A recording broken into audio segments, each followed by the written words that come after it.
The sound of splintering wood echoed through the cabin as Violet Holbrook's door burst from its hinges. Dust and moonlight filtered into her small home, illuminating the three silhouettes that now filled the doorway, their guns drawn and faces hidden beneath bandanas of varying shades. "Well, well," the tallest of the three drawled, stepping over the threshold. "Looks like we found ourselves, you'll leave or die." The voice came from the darkened corner of the cabin. A match struck, briefly illuminating the face of a man Violet had never seen before.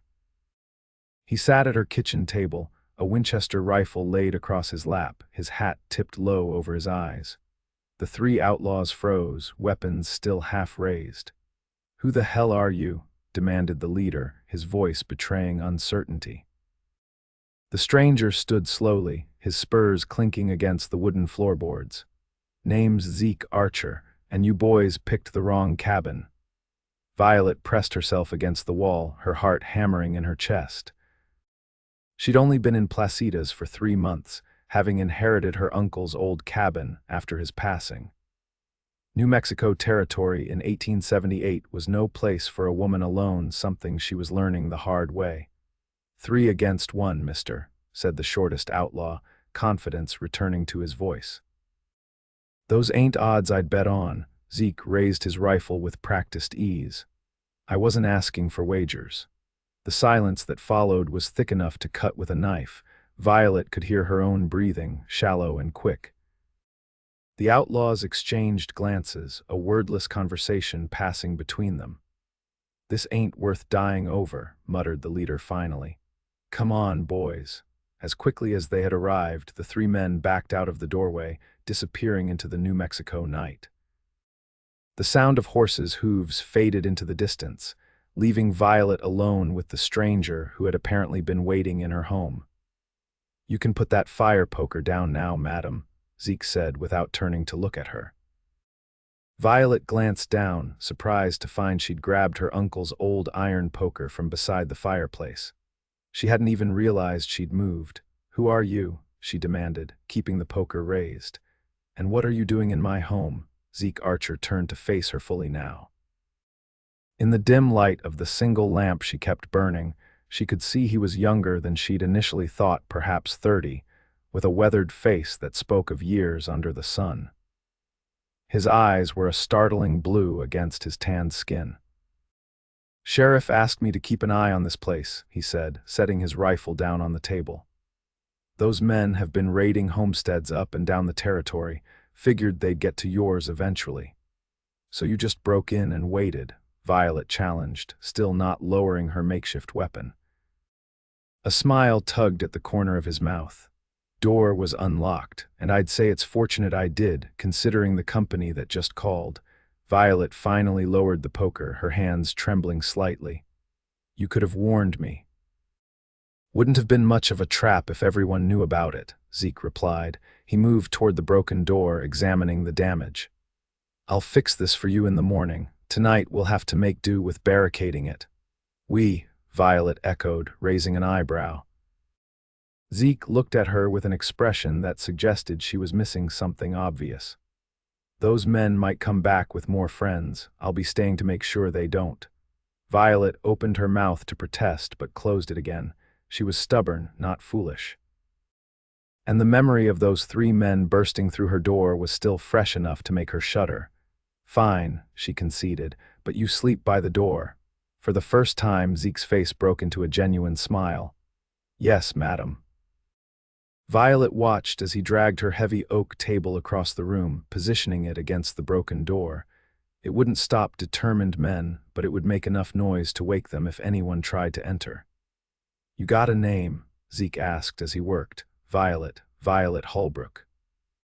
"Pretty name for a pretty lady," he remarked casually, testing the stability of his makeshift barricade. Violet felt heat rise to her cheeks and was grateful for the dim lighting. "Are you always this forward, Mr. Archer?" "Only when I meet interesting women in interesting circumstances," he replied, settling back into a chair with a clear view of both the door and the cabin's only window. "You should get some sleep, Miss Holbrook. Morning comes early in these parts." As Violet retreated to her small bedroom at the back of the cabin, she couldn't help but wonder about the strange man now sitting guard in her home. There was something in his eyes, a sadness, perhaps, or a history he wasn't sharing. And despite her initial fear, she found herself curious about what had brought Zeke Archer to her door on this particular night. Sleep didn't come easily for Violet. Each creak of the old cabin, each whistle of wind through the broken door frame, had her sitting upright, straining to listen. Eventually, exhaustion claimed her, and she drifted off to the distant sound of coyotes calling to one another in the hills. When morning light filtered through her thin curtains, Violet woke with a start. For a moment, she was disoriented, until memories of the previous night flooded back. She dressed quickly in a simple blue dress, pinning her auburn hair up as neatly as she could manage without her mirror. The smell of coffee greeted her as she emerged from her bedroom. Zeke Archer was standing by her small cook stove, pouring the steaming liquid into 2 cups. Daylight revealed more of him than the previous night's shadows had allowed. He was tall and lean, with broad shoulders and hands that spoke of hard work. His dark hair was in need of a trim, curling slightly at the edges of his collar. "Hope you don't mind," he said, nodding toward the coffee pot. "Figured we could both use some." "Thank you," Violet replied, accepting the cup he offered. She glanced toward the door, still barricaded by her table.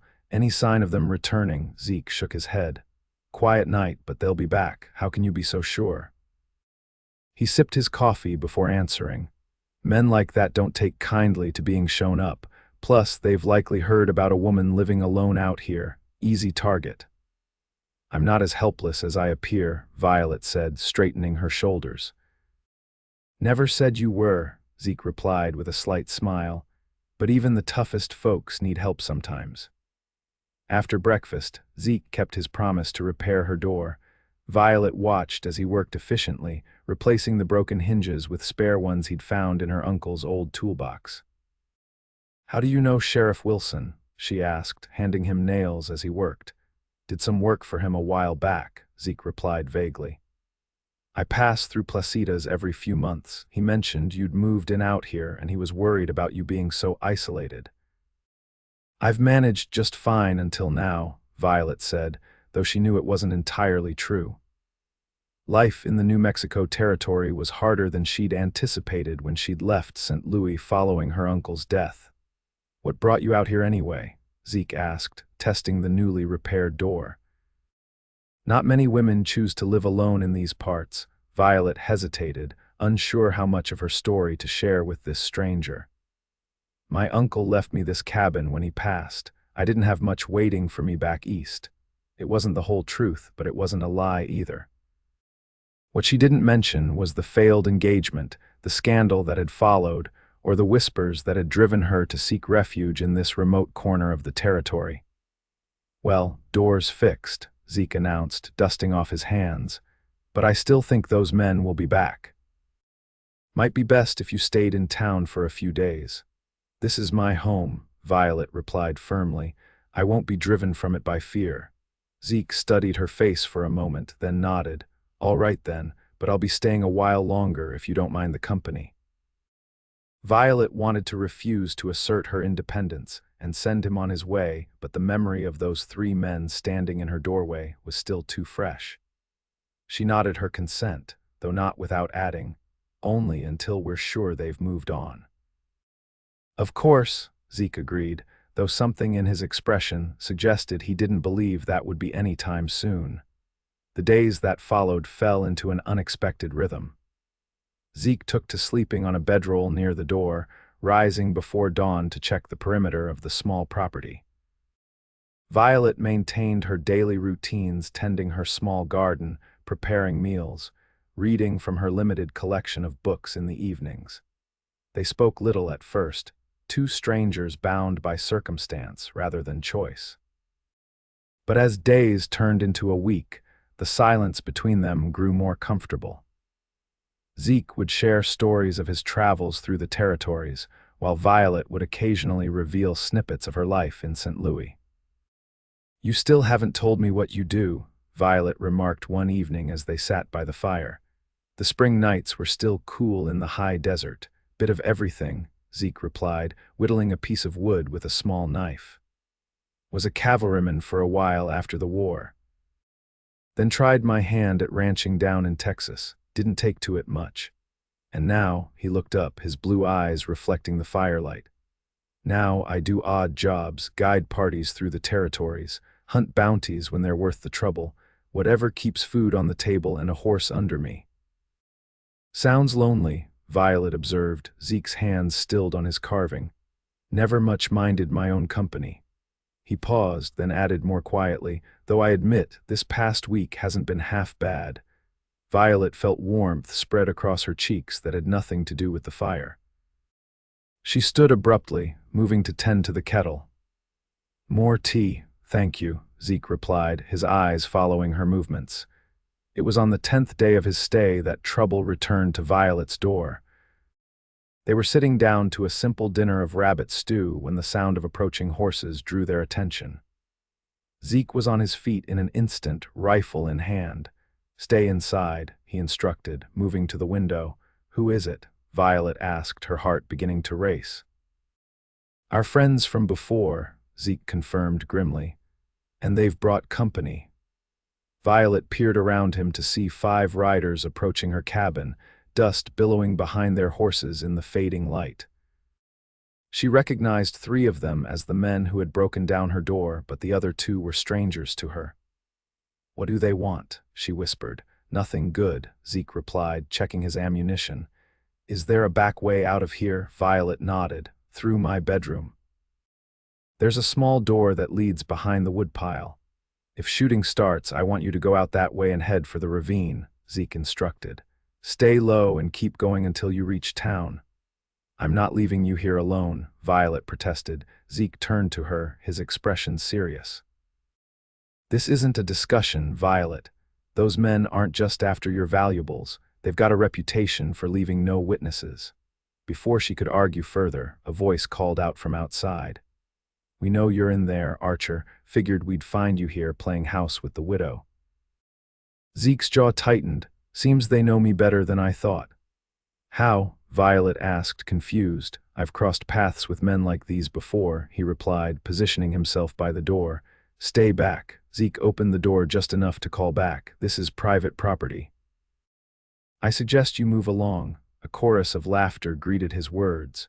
We got unfinished business with you, Archer, the leader called back. That bounty you collected on our friend in Santa Fe, we aim to settle that score. So this isn't about me at all, Violet realized aloud. They're here for you. Zeke's expression was pained as he glanced back at her. I'm sorry, Violet. I didn't know they were connected to a man I brought in last month. If I had, you'd what? Have left me to face them alone that night, she challenged. Before he could answer, a shot rang out, splintering the wood beside the door. Zeke pulled Violet down to the floor beside him. Last chance, Archer, the voice called. Come out now and maybe we let the lady live. Zeke's face hardened. When I start shooting, you run, he whispered to Violet. Don't look back, don't hesitate, just run. No, Violet said firmly, reaching for her uncle's old shotgun that hung above the fireplace. This is my home too, I won't be driven from it. Zeke looked like he wanted to argue, but another shot hitting the cabin changed his mind. Stay low and aim for the horses, he instructed, accepting her decision. They'll be more concerned with controlling their mounts than shooting straight. What followed was a blur of noise and smoke. Zeke fired through the window, forcing the outlaws to scatter for cover. Violet's hands trembled as she fired the shotgun, the kickback nearly knocking her over. She'd never fired it before, but her uncle had shown her how to load it years ago during a summer visit. The outlaws returned fire, bullets thudding into the wooden walls of the cabin. Violet crawled to the other window, trying to get a different angle. As she peered out, she saw one of the men attempting to circle around to the back of the cabin. Zeke, they're going around back, she called over the gunfire. Zeke cursed under his breath. We can't defend both sides. We need to make a run for it. To where? Violet demanded, ducking as another bullet shattered the window above her. The old mine shaft, Zeke replied, firing again through the window. About half a mile east, we can hold them off better from there. Violet nodded her understanding, though fear gripped her heart. The idea of running out into the open with bullets flying was terrifying, but staying in the increasingly damaged cabin seemed worse. "On my signal," Zeke said, moving toward the back door in her bedroom. "We'll go out together, head for the trees." "Ready?" Violet took a deep breath and nodded, clutching the shotgun. "Now." Zeke flung open the door and they burst out into the fading twilight. The shouts of the outlaws followed them immediately. Bullets kicked up dirt at their feet as they ran, weaving between the sparse trees that dotted the landscape around Violet's cabin. Zeke kept pace with her, occasionally turning to fire back, slowing their pursuers. They reached the edge of a small ravine, sliding down its bank and using it as cover as they moved eastward. The sun had nearly set, darkness becoming their ally as they made their way toward the abandoned mine Zeke had mentioned. "How much further?" Violet gasped, her lungs burning from exertion. "Just ahead," Zeke pointed to a dark opening in the hillside, barely visible in the growing darkness. They scrambled up the slope toward the mine entrance, the sound of horses and men still audible but more distant now. The mine opening was partially collapsed, requiring them to squeeze through a narrow gap. Inside, the air was cool and damp, the darkness absolute once they moved beyond the entrance. Zeke struck a match, illuminating their surroundings. The mine tunnel extended back into the hill, old support beams visible in the flickering light. "We'll be safe here for a while," he whispered, letting the match burn down. "They won't be eager to follow us in here, especially in the dark. What if they just wait for us to come out?" Violet asked, trying to calm her racing heart. "There's another exit," Zeke replied. "About a quarter mile through the mountain. Comes out near Sandoval Creek. If we wait until full dark, we can make our way there and circle back to town." Violet slumped against the wall of the tunnel, suddenly aware of how close they had come to death. Those men, they were really willing to kill us just for a grudge against you. In the darkness, she couldn't see Zeke's expression, but she heard him sigh heavily. "The man I brought in their friend, he killed 2 families out near Taos. He's set to hang next month. His gang has been hunting me ever since."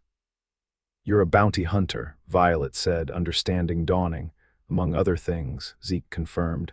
"Not a profession that makes many friends." They sat in silence for a while, listening for any sounds of pursuit. Eventually, Zeke struck another match, checking his pocket watch. "We should get moving. It'll be full dark out there by now." He helped Violet to her feet, his hand lingering on hers longer than necessary. Even in the dim light of the dying match, she could see concern in his eyes. "I'm sorry for bringing this trouble to your door," he said softly. "You saved my life that first night," Violet reminded him, "and again today. I'd say we're even." Zeke led the way deeper into the mine, striking matches sparingly to guide their path. The tunnel narrowed in places, forcing them to proceed in single file. Water dripped somewhere in the darkness, the sound echoing off the stone walls. "How do you know this place so well?" Violet asked, keeping her voice low. "Spent some time prospecting before I realized I wasn't cut out for it," Zeke replied. "This mine played out years ago, but the tunnels are still sound in most places." They had been walking for perhaps 20 minutes when Zeke suddenly stopped, his hand raised in warning. Violet listened, but heard nothing beyond their own breathing and the occasional drip of water. "What is it?" she whispered. "Thought I heard something," Zeke replied, his voice tense. "Keep moving, but quietly." They continued forward, more cautiously now. The air in the tunnel began to feel fresher, suggesting they were approaching the exit Zeke had mentioned. Just as relief began to fill Violet, a distant sound echoed through the tunnel behind them voices. "They followed us in," Zeke muttered, quickening his pace. "Come on." They hurried forward, no longer concerned about noise. The tunnel began to slope upward, and soon Violet could see a faint patch of darkness that looked different from the rest of the exit, illuminated only by starlight. They emerged into a small clearing beside a creek, the night sky above them brilliant with stars. Zeke immediately pulled Violet into the cover of some boulders near the mine entrance. "We need to keep moving," he whispered. "Town is about 3 miles that way." He pointed south. "What about my cabin?" Violet asked, suddenly remembering. "All my possessions, we'll worry about that later," Zeke insisted. "Right now, we need to get you somewhere safe." As they prepared to leave their hiding place, the sound of a hammer being cocked froze them in place. "Well, ain't this cozy?" came a voice from the darkness. "You two gave us quite the chase." A lantern flared to life, revealing 2 of the outlaws standing just yards away, guns trained on them. Zeke moved instinctively to place himself between Violet and the weapons. "This is between us, Reed," Zeke said, addressing the taller of the 2 men. "Let the lady go, she has nothing to do with this." The man called Reed laughed. "She became involved the moment you hid in her cabin. Besides, can't leave witnesses, you know that." Violet's mind raced, searching for a way out. The creek was just behind them, the water moving swiftly in the spring thaw. An idea formed in her mind, desperate but possibly their only chance. "Zeke," she whispered, her hand finding his in the darkness. "When I move, be ready to dive left." Before he could question her, Violet suddenly threw the shotgun she'd been carrying directly at the lantern in Reed's hand. The heavy weapon struck true, sending the lantern flying and plunging them back into darkness. Gunshots exploded in the night, but Violet was already pulling Zeke toward the creek. They hit the cold water with a splash, the current immediately grabbing them. Violet fought to keep her head above water as the creek carried them downstream, away from the shouts and curses of the outlaws. The water was painfully cold, stealing her breath and numbing her limbs almost instantly. She lost track of Zeke in the darkness, panic rising in her chest, until a strong hand grabbed her arm, pulling her toward the bank. They crawled out onto muddy ground, shivering violently in the night air. "Quick thinking," Zeke gasped, water streaming from his clothes. Though next time, a little warning might be nice. Despite everything, Violet found herself laughing, a slightly hysterical sound that she quickly muffled with her hand. "Next time." "You plan on making a habit of being chased by outlaws," Zeke's teeth chattered as he smiled. "Only if you're there to push me into freezing water." They couldn't afford to rest long. Still soaking wet, they made their way through the darkness toward Placida's, keeping to the cover of trees and brush whenever possible. The night air chilled them to the bone, but fear and necessity kept them moving. It was well past midnight when the first lights of town appeared in the distance. Violet had never been so happy to see the small settlement of Placida's. They approached the sheriff's office directly, finding Sheriff Wilson still awake despite the late hour. His eyes widened at the sight of them, soaked, muddy, and exhausted. "Good God, what happened to you two?" As Zeke explained the situation, the sheriff quickly arranged for a posse to ride out at first light. He also found dry clothes for them both and offered Violet a cot in the jail's back room. "What about my cabin?" Violet asked, clutching the blanket the sheriff had given her. "We'll check on it tomorrow," Sheriff Wilson assured her. "But I reckon those men might have done some damage before they came after you. Best prepare yourself for that." The sheriff's prediction proved correct. When they rode out to the cabin the following day, they found it partially burned. The outlaws had set fire to it before pursuing them to the mine. Spring rains had prevented it from burning completely, but the damage was extensive. Violet stood in the charred doorway, surveying what remained of her home. Most of her possessions were ruined by fire or water damage. The few items she'd managed to salvage fit into a single trunk. "I'm sorry, Violet," Zeke said, standing beside her amidst the ruins. "This is my fault." She shook her head, fighting back tears. "You couldn't have known they'd come looking for you here." Sheriff Wilson approached them, removing his hat. Posse found signs of them heading toward the territorial border. "Looks like they're running, not hunting anymore." "Small comfort," Zeke muttered, looking at the damaged cabin. "Miss Holbrook misses. Peterson in town has a spare room she's willing to rent out," the sheriff offered. "It's not much, but it would give you a place to stay while you figure things out." Violet nodded her thanks, too numb to speak. The reality of her situation was sinking in. She was essentially homeless, with few possessions and limited funds. The cabin had been her fresh start, her independence. Now it was gone. As they prepared to return to town, Zeke pulled her aside. "I want to help you rebuild," he said, his blue eyes earnest. "It's the least I can do." "You don't owe me anything," Violet replied, though his offer touched her. "Those men would have come for me eventually, with or without you. At least with you there, I survived." "Still," Zeke insisted, "I'd like to help if you'll let me." Something in his expression, a mixture of guilt, determination, and something softer, made Violet nod her agreement. "All right, but I can't pay you." "I'm not asking for payment," Zeke said quietly. "Just a chance to make things right." The following weeks brought a new rhythm to Violet's life. She took the room at Mrs. Peterson's boarding house in Placitas, finding work at the general store to supplement her dwindling savings. Each day after his own work, Zeke would ride out to her property and continue the efforts to rebuild her cabin. Other townspeople helped as well, touched by her story and eager to show that Placitas looked after its own. Women brought food for the workers, men donated lumber and labor when they could spare it. Violet worked alongside them on her days off from the store, determined to contribute to her own fresh start. During these weeks of rebuilding, something else was being constructed as well, something less tangible, but equally solid between Violet and Zeke. Their shared ordeal had created a bond, and working side by side to restore her home strengthened it further. They spoke more freely now, sharing stories of their pasts as they worked. Violet learned that Zeke had lost his parents young, raised by an uncle who taught him to hunt and track. He'd fought for the Union in the war's final year, barely more than a boy. Afterward, he'd drifted westward, picking up skills and scars in equal measure. In turn, she told him about her life in St.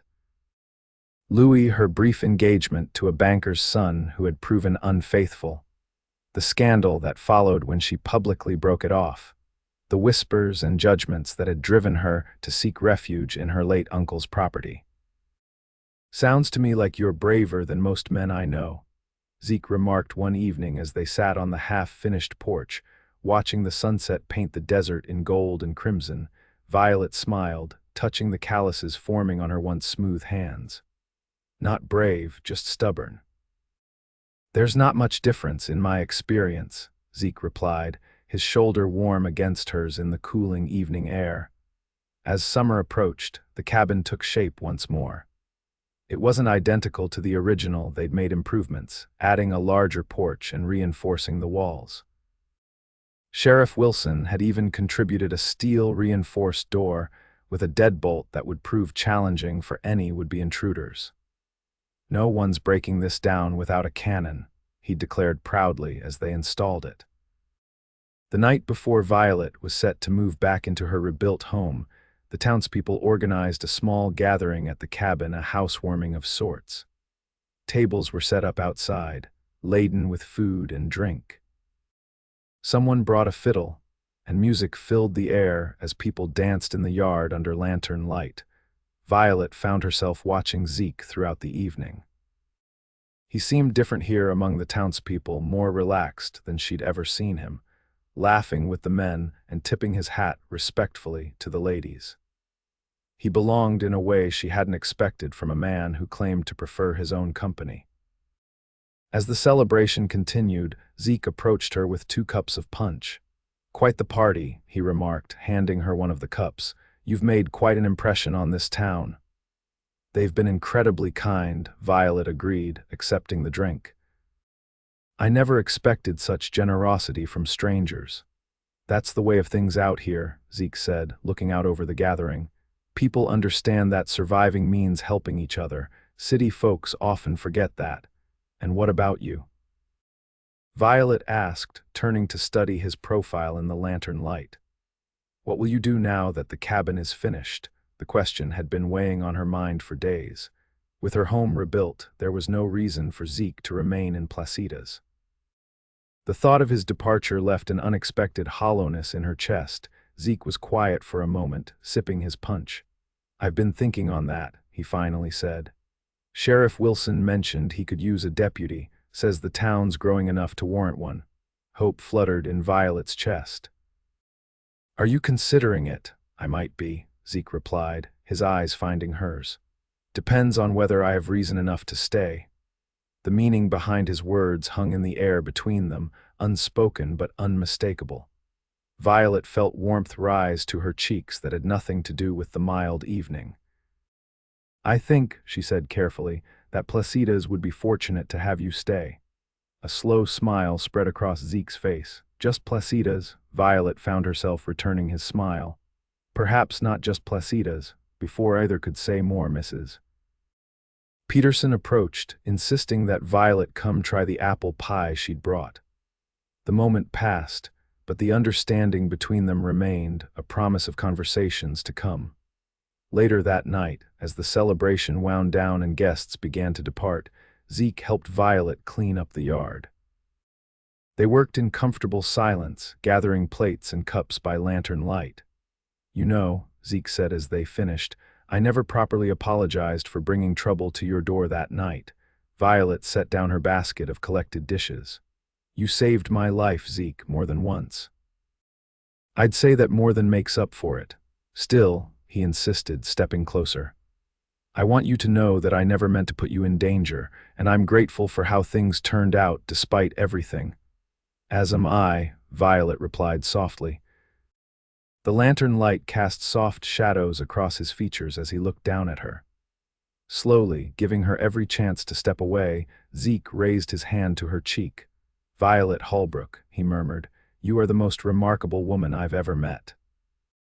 When his lips met hers, it felt like the culmination of everything they'd been through together, the danger, the rebuilding, the quiet moments of connection. His kiss was gentle yet certain, his hand warm against her face. Violet found herself responding with a passion that surprised her, her fingers curling into the fabric of his shirt. When they finally parted, both slightly breathless, Zeke rested his forehead against hers. I think I'll take that deputy position, he said, his voice husky. If you don't mind having me around, Violet smiled, her heart fuller than she could ever remember it being. I think I could get used to it.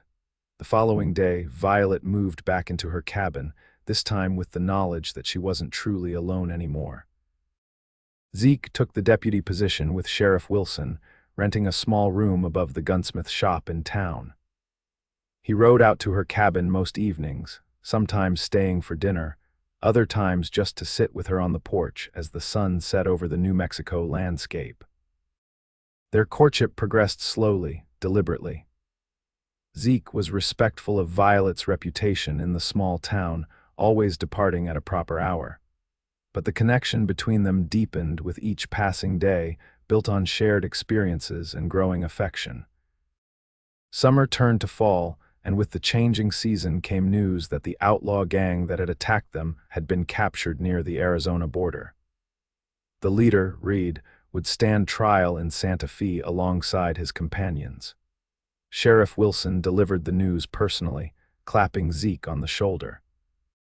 Looks like you can rest easier now, he told them both. Those men won't be troubling anyone for a long while. The knowledge brought a sense of closure, lifting a weight that had lingered even after the cabin was rebuilt. That evening, as they sat before the fireplace in Violet's cabin, Zeke seemed unusually contemplative. Something on your mind? Violet asked, setting aside her mending. Zeke looked up, his expression serious. I've been thinking about the future. Oh, Violet's heart quickened its pace. He shifted in his seat, uncharacteristically nervous. Being a deputy suits me better than I expected. Having a place to belong, people who count on me. It's good, different from the life I've lived, but good. I'm glad, Violet said softly, sensing there was more he wanted to say. Zeke stood, moving to kneel before her chair. What I'm trying to say, Violet, is that I've found reasons to put down roots, the most important being you. From his pocket, he withdrew a small ring, simple, with a modest stone, but beautiful in its sincerity. I'm not a wealthy man, and I can't promise an easy life, but I can promise to love you, protect you, and build a life with you if you'll have me. Tears sprang to Violet's eyes as she looked at the ring, then at the man holding it. The journey that had brought them together had been fraught with danger, yet had led to something precious and unexpected. "Yes," she whispered, her voice thick with emotion. "Yes, Zeke Archer, I will marry you." Their wedding took place in early December, with the first dusting of snow covering the ground outside the small church in Placitas. The entire town turned out for the occasion, filling the pews and spilling out onto the steps. Sheriff Wilson stood as Zeke's best man, while Mrs. Peterson, who had become a dear friend to Violet, served as her matron of honor. Violet wore a dress of deep blue, with a small bouquet of winter berries and evergreen. When she walked down the aisle and saw Zeke waiting for her, his eyes bright with love and promise, she knew without doubt that all the trials they had faced had led them exactly where they were meant to be. The minister spoke of commitment and partnership, of weathering storms together and building a shared life. As Violet and Zeke exchanged their vows, she thought of how literally they had already lived those promises, defending each other in danger, rebuilding from ashes, finding strength in shared purpose. "I now pronounce you husband and wife," the minister declared, and as Zeke kissed her, cheers erupted from the assembled townspeople.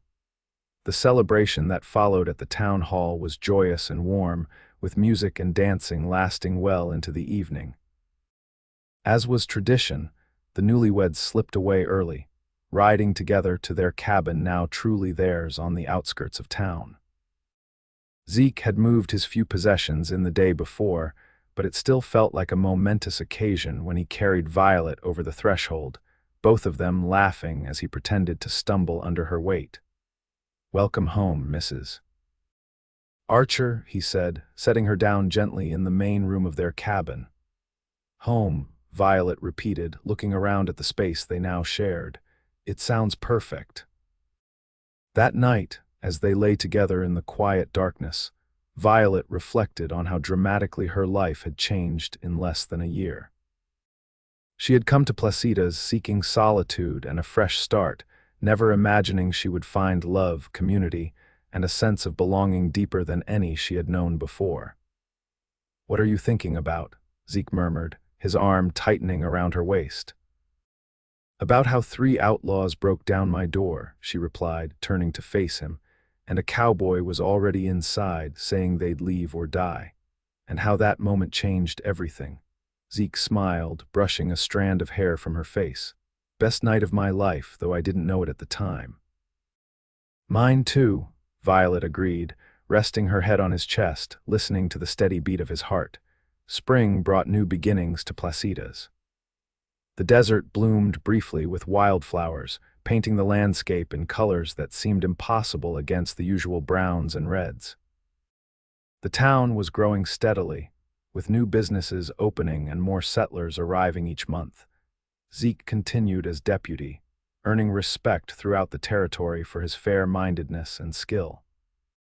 Violet had taken over management of the general store when the previous owner decided to retire, transforming it into a thriving business that served as a gathering place for the community. Their cabin had expanded as well, with Zeke adding a second bedroom during the winter months. The reason for the addition became apparent as Violet's figure changed, her pregnancy a source of joy and anticipation for them both. "What shall we name him?" Zeke asked one evening as they sat on their porch, his hand resting gently on her growing belly. "Him." "You sound very certain," Violet teased, covering his hand with her own. "Call it a feeling," Zeke replied with a smile. "Though I'd be just as happy with a daughter who takes after her mother."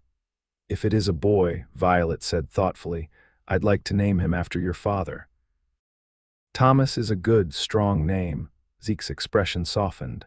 "I'd like that very much." Their son, Thomas James Archer, was born on a warm June night, with Mrs. Peterson serving as midwife. He had his father's blue eyes and a tuft of dark hair that promised to be as unruly as Zeke's. Holding him for the first time, Violet felt a completeness she had never imagined possible. "He's perfect," Zeke whispered, sitting beside them on the bed, his finger caught in his son's tiny, strong grip. He is, Violet agreed, leaning against her husband's shoulder.